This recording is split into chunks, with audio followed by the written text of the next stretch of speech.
तो आज हम बात कर रहे हैं भारतीय संविधान के भाग 2 के बारे में, जिसमें दिया गया है नागरिकता के बारे में, यानी कि सिटीजनशिप। तो यानी कि जो सिटीजनशिप आपका दिया गया है भाग 2 में, आपका अनुच्छेद 5 से 11 के बीच में आपका इसमें नागरिकता के बारे में बताया गया है कि आखिरकार भारत का नागरिक कौन होगा। तो उसके संबंध में मैं जैसे बता रहा हूँ आपके रेफरेंस के लिए कॉन्स्टिट्यूशन की छोटी सी बुक आपके सामने दिखाई मैंने, इसका मैं रेफरेंस लूँगा। इसी रेफरेंस से हम आखिर जानेंगे कि भाई किस अनुच्छेद में क्या किस बातें कही गई हैं कि कौन भारत का नागरिक होगा, कौन भारत का नागरिक नहीं होगा। एक और चीज़ मैं आपको एक्सप्लेनेशन दे दूं कि आखिरकार नागरिक कौन होता है, भारत का सिटीजन कौन होता है। नागरिक वो व्यक्ति होता है जिसे कोई देश अपना सिटीजन मानने के बाद उसे वो सारे अधिकार देता है ताकि वह उस देश में वह रह सके, और रहने के साथ साथ वो कुछ कानूनी या फिर राजनीतिक और आर्थिक या फिर सामाजिक वह उनको अधिकार देता है कि भाई आप इस प्रकार से यहाँ पर रह सकते हैं और ये आपके अधिकार होंगे जो सिर्फ उस देश के नागरिकों को ही मिलते हैं। और इसमें एक और चीज़ हम देखने वाली बात होगी कि जो नागरिकता होती है वो आपका इसमें नागरिकता के साथ कोई अगर बाहरी व्यक्ति अगर आकर रह रहा है तो क्या हम उसे नागरिक मानेंगे उस देश का? नहीं, हम उस देश का उसे नागरिक नहीं मानेंगे, उसे हम बाहरी व्यक्ति मानेंगे, जिसे हम विदेशी व्यक्ति या फिर हम कह सकते हैं कि विदेशी व्यक्ति कह सकते हैं हम उसे। उसमें विदेशी व्यक्ति दो तरीके के होते हैं कि कोई ऐसा व्यक्ति जो आपका विदेशी आपका दो तरह के हो सकते हैं, एक तो मित्र होंगे और एक आपका होगा शत्रु पक्ष। यानी कि वह देश जिनसे भारत की मित्रता है, जिनसे कोई युद्ध नहीं चल रहा है, वैसे व्यक्ति अगर आकर देश में रह रहे हैं मित्र देश के व्यक्ति कहेंगे। और वहीं पर जो कोई शत्रु देश के व्यक्ति कोई अगर आकर रह रहे हैं तो उसे शत्रु व्यक्ति या शत्रु देश के व्यक्ति वहाँ पर उसे हम कहेंगे। तो उन्हें हम नागरिक हम की गिनती में उसे नहीं रखते हैं। तो यानी कि भारत के संविधान के भाग 2 में यानी अनुच्छेद 5 से 11 के बीच में इसके बारे में डिस्क्रिप्शन किया गया है। तो मैं आपको वर्ड टू वर्ड एक एक पॉइंट में आपको यहाँ पर समझाऊंगा, फिर उसके बाद मैं आपको उसका एक्सप्लेनेशन लेकर चलूंगा कि आखिरकार किस अनुच्छेद में क्या बातें कही गई हैं। तो मैं आपके यहाँ से शुरुआत करता हूँ भाग 2 के अनुच्छेद 5 के बारे में संबंध पढ़ता हूँ कि आखिरकार नागरिकता के बारे में क्या कहा गया है इसमें, उसे समझते हैं हम लोग। संविधान के प्रारंभ पर अनुच्छेद 5 के बारे में बात कर रहा हूँ। इसमें संविधान के प्रारंभ पर नागरिकता, इस संविधान के प्रारंभ पर प्रत्येक व्यक्ति जिसका भारत के राज्य क्षेत्र में अधिवास है, और यहाँ पर मैं का यानी ABCD करके है तो मैं का ख ग हिंदी में है, मैं से बता रहा हूँ आपको। क में जो मेंशन किया गया है वह है अनुच्छेद 5 के क में, जो भारत के राज्य क्षेत्र में जन्मा था या अब यहाँ से ख स्टार्ट हो रहा है, जिसके माता या पिता में से कोई भारत के राज्य क्षेत्र में जन्मा था, या फिर यहाँ से ग स्टार्ट हो रहा है, जो ऐसे प्रारंभ से ठीक पहले कम से कम 5 वर्ष तक भारत के राज्य क्षेत्र में मामूली तौर से निवासी रहा है, वो भारत का नागरिक होगा। तो ये बातें किसमें कही गई? ये भारत के अनुच्छेद 5 में ये बातें कही गई हैं नागरिकता के संबंध में। अब आते हैं पॉइंट 6 के बारे में। थोड़ा सा 1-2 मिनट हम इसको लेकर चलेंगे कि आखिरकार 5 से 11 के बारे में 2 मिनट लगेगा हमें, हम इसे पूरी वर्ड टू वर्ड एक्सप्लेनेशन ले लेंगे। तो अनुच्छेद 6 के बारे में बात कर लेते हैं कि अनुच्छेद 6 में क्या कहा गया है। अनुच्छेद 6 में पाकिस्तान से भारत को प्रव्रजन करने वाले व्यक्तियों के नागरिकता के अधिकार। अनुच्छेद 5 में किसी बात के होते हुए भी कोई व्यक्ति जिसने ऐसे राज्य क्षेत्र से जो इस समय पाकिस्तान के अंतर्गत है भारत के राज्य क्षेत्र को प्रव्रजन किया है, इस संविधान के प्रारंभ पर भारत का नागरिक समझा जाएगा। कुछ मेंशन किए गए हैं कि आखिरकार जो पाकिस्तान को चले गए हैं या पाकिस्तान से वो क्षेत्र में आए हैं तो उन्हें क्या नागरिक माना जाएगा नहीं जाएगा, वो इसमें दिया गया। देखते हैं अनुच्छेद 6 के क के भाग क में, यदि वह अथवा उसके माता या पिता में से कोई अथवा उसके पितामह या पितामही या मातामह या मातामही में से कोई मूल रूप में यथा अधिनियमित भारत शासन अधिनियम 1935 में परिभाषित भारत में जन्मा था, और अब खा के बारे में आ रहे हैं इसमें, जबकि वह व्यक्ति ऐसा है जिसने 19 जुलाई 1948 से पहले इस प्रकार प्रवचन किया है, तब यदि वह अपने प्रवचन की तारीख से भारत के राज्य क्षेत्र में मामूली तौर से निवासी रहा है, या इसी में ख के सेकंड पॉइंट ही दिया गया इन्होंने, जबकि वह व्यक्ति ऐसा है जिसने 19 जुलाई 1948 को या उसके पश्चात इस प्रकार प्रवचन किया है, तब यदि वह नागरिकता प्राप्ति के लिए भारत डोमिनियन की सरकार द्वारा विहित रूप में और रीति से उसके द्वारा इस संविधान के प्रारंभ में पहले ऐसे अधिकारी को जिसे उस सरकार ने इस प्रयोजन के लिए नियुक्त किया है आवेदन किए जाने पर उस अधिकारी द्वारा भारत का नागरिक राष्ट्रीयकृत कर लिया गया है। परंतु यदि कोई व्यक्ति अपने आवेदन की तारीख से ठीक पहले कम से कम 6 मास भारत के राज्य क्षेत्र में निवासी नहीं रहा हो तो इस प्रकार राष्ट्रीयकृत नहीं किया जाएगा। अब इसमें क्या मेंशन किया गया, देखिए 19 जुलाई 1948 को अगर वह पहले उस क्षेत्र में भूभाग में आ गया था, अगर उसको अधिकृत कर देता है और रजिस्ट्रेशन करता है तो उसे कम से कम यहाँ पर 6 महीने के लिए उसे भारत में निवासी होना जरूरी है, रजिस्ट्रेशन, तभी उसे रजिस्ट्रेट किया जाएगा। अब अनुच्छेद 7 में देखिए क्या दिया गया है, पाकिस्तान को प्रयोजन करने वाले कुछ व्यक्तियों के नागरिकता के अधिकार। अनुच्छेद 5 और अनुच्छेद 6 में किसी बात के होते हुए भी कोई व्यक्ति जिसने 1 मार्च 1947 के पश्चात भारत के राज्य क्षेत्र में से ऐसे राज्य क्षेत्र को जो इस समय पाकिस्तान के अंतर्गत है प्रवचन किया है, भारत का नागरिक नहीं समझा जाएगा।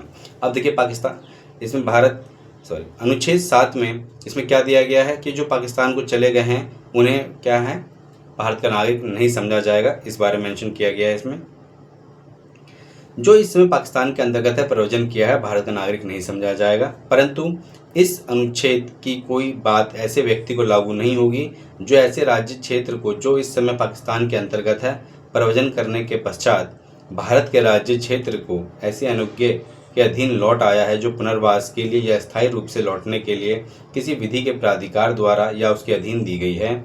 और प्रत्येक ऐसे व्यक्ति के बारे में अनुच्छेद 6 के खंड ख के प्रयोजन के लिए यह समझा जाएगा कि उसने भारत के राज्य क्षेत्र को 19 जुलाई 1948 के पश्चात प्रवचन किया है। तो ये था हमारा अनुच्छेद 7 में। अब आते हैं अनुच्छेद 8 में क्या दिया गया है, देखते हैं। भारत के बाहर रहने वाले भारतीय उद्भव के कुछ व्यक्तियों के नागरिकता के अधिकार। अब क्या है, देखो हम तो है इंडिया के, लेकिन अगर बाहर जाके हम रह रहे हैं तो वहाँ पर क्या हमारी सिटीजनशिप खत्म हो जाती है, नहीं होती है, उसको हम देखते हैं, या फिर हम वहाँ जाते हैं या फिर कोई वहाँ चला गया तो उसके सिटीजनशिप पर क्या असर आता है। तो ये हमारा अनुच्छेद 8 के अंदर हमारा उसमें मेंशन किया गया है। ये 8 के बारे में बता रहा हूँ, उसमें लिखा है अनुच्छेद 5 में किसी बात के होते हुए भी कोई व्यक्ति जो या जिसके माता या पिता में से कोई अथवा पितामह या पितामही या मातामही में से कोई मूल रूप में यथा अधिनियमित भारत शासन अधिनियम 1935 में परिभाषित भारत में जन्मा था और जो इस प्रकार परिभाषित भारत के बाहर किसी देश में मामूली तौर से निवास कर रहा है, भारत का नागरिक समझा जाएगा। यदि वह नागरिकता प्राप्ति के लिए भारत डोमिनियन की सरकार द्वारा या भारत सरकार द्वारा विहित प्रारूप में और रीति से अपने द्वारा उस देश में जहां वह तत्समय निवास कर रहा है भारत के राजनयिक या कौंसिलीय प्रतिनिधि को इस संविधान के प्रारंभ से पहले या उसके पश्चात आवेदन किए जाने पर ऐसे राजनयिक या कौंसिलीय प्रतिनिधि द्वारा भारत का नागरिक राष्ट्रीयकृत कर लिया गया है। तो ये था हमारा अनुच्छेद 8 में दिया गया है। अब आते हैं अनुच्छेद 9 के अंदर, उसमें क्या मेंशन किया गया देखते हैं। विदेशी राज्य की नागरिकता स्वेच्छा से अर्जित करने वाले व्यक्तियों का नागरिक न होना।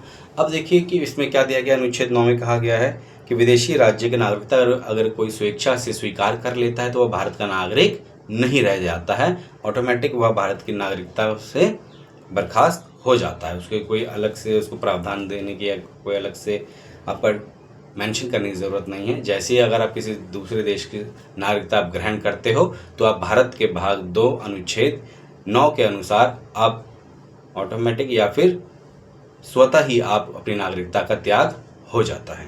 इसको हम जरा इसमें देखते हैं, आगे दिया गया है। यदि किसी व्यक्ति ने किसी विदेशी राज्य की नागरिकता स्वेच्छा से अर्जित कर ली है तो वह अनुच्छेद 5 के आधार पर भारत का नागरिक नहीं होगा।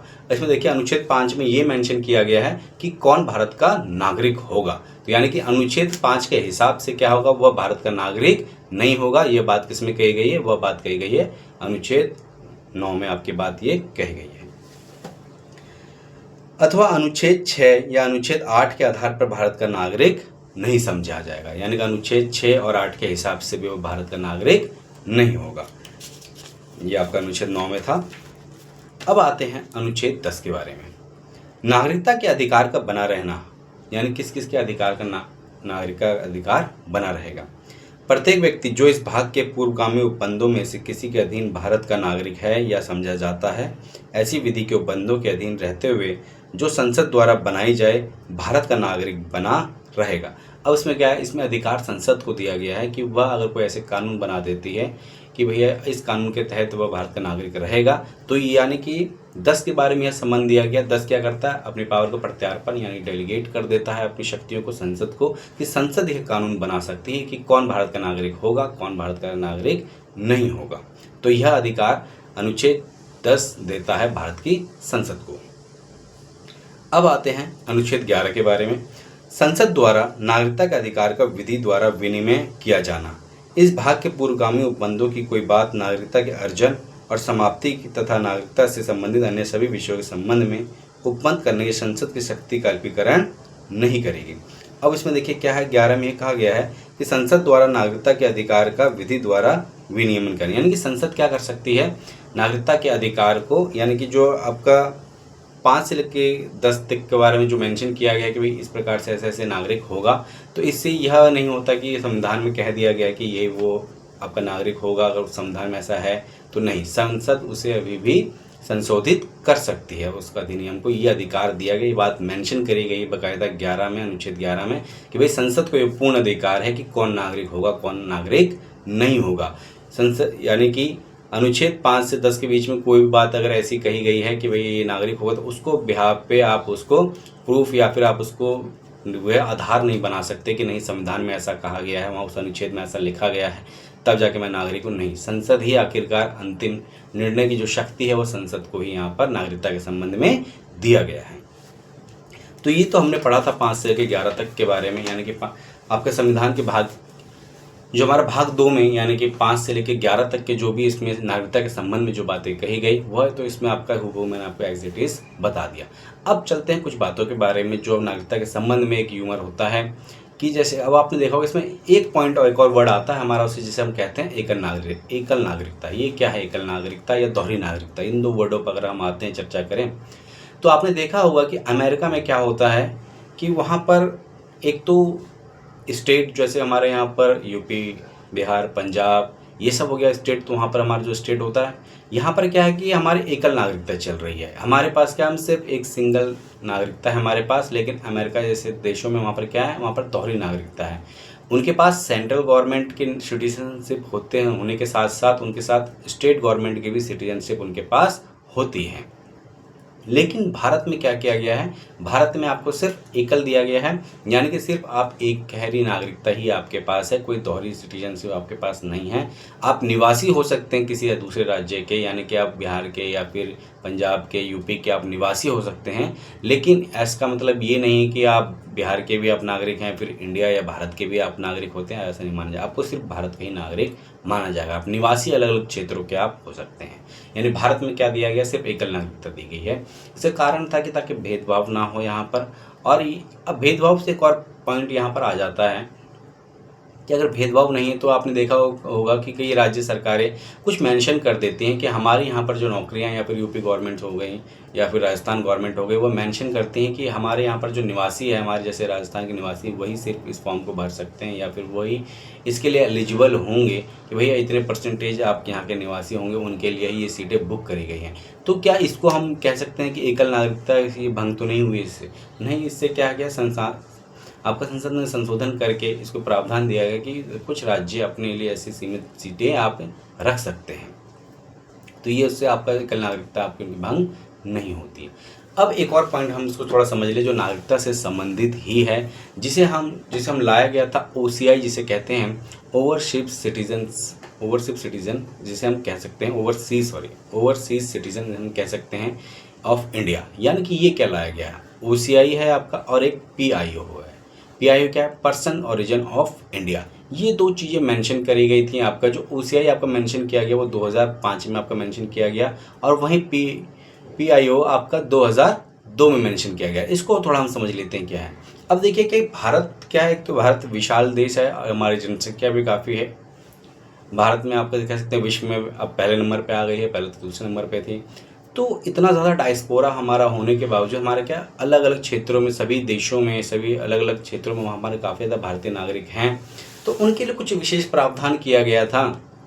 2002 में कमेटी बनाई गई और उनको कहा गया कि आप हमारे कुछ ऐसे जो भारत के जो ओरिजिन है, जो भारत में जन्म हुए हैं या फिर उनकी जड़ जो भारत में रही हैं, लेकिन अब वो भारत के नागरिक नहीं हैं, वो बाहर जाके किसी दूसरे देश में रहें, उनके लिए कुछ ऐसा प्रावधान, कुछ ऐसा लेकर के आइए ताकि वो भारत से कनेक्ट रह सकें।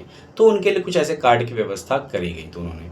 तो सबसे पहले वो क्या लेके आए थे, वो आपका PIO लेके आए, यानी पर्सन इंडियन ओरिजिन, वो लेकर के आए 2002 में। तो इसमें क्या था कि वह व्यक्ति को, हम भारत का नागरिक, हम उसे एक कार्ड देते हैं कि आप वो पूर्ण नागरिक नहीं होते वो, लेकिन उन्हें हम क्या, कुछ विशेष सुविधाएं हम उन्हें देते हैं इस कार्ड के थ्रू, और उन्हें हम एक इंडिया से अपने कनेक्ट करने का एक नज़रिया हम मानते हैं। तो सबसे पहले जो आपका चला था PIO, वो 2002 में चला था। फिर उसके यानी जो इंडियन ओरिजिन होगा उसको ही दिया गया, और उसके बाद कुछ ऐसे थे जो दूसरे, जो इंडियन ओरिजिन के नहीं भी थे, लेकिन वो भी इस चीज़ को, इस सिटीजनशिप को फ़ायदा ले सकते थे। सेमी सिटीजनशिप आप कह सकते हो, तरीके से इसे कह सकते हैं, लेकिन वो है नहीं सेमी सिटीजनशिप। तो उस तरीके से फिर आपका चला था OCI, चलाया गया 2005 में। तो दो स्कीम यहाँ पर चलाई गई। तो फिर बाद में दोनों को मर्ज करके 2015 में हमने उसे मर्ज कर दिया। तो उसके बाद चलाया गया OCIC, यानी कि overseas citizenship of India card holder कहा गया 2015 में, यानी कि इंडियन डायस्पोरा को बढ़ाने के लिए, ताकि हमारा प्रभाव, हमारा प्रभुत्व कई देशों में भी जो लोग रहे हैं वहाँ तक, उन तक पहुँचे, उन तक वो सुविधाएं या फिर वो हमसे कनेक्ट रह सके, इस चीज़ को बनाया गया था। तो ये अलग चीज़ है, नागरिकता से थोड़ी अलग है, लेकिन नागरिकता के कुछ कानून, आप कुछ सहायता, आप उन्हें कनेक्ट करने के लिए उन्हें दिया जाता है।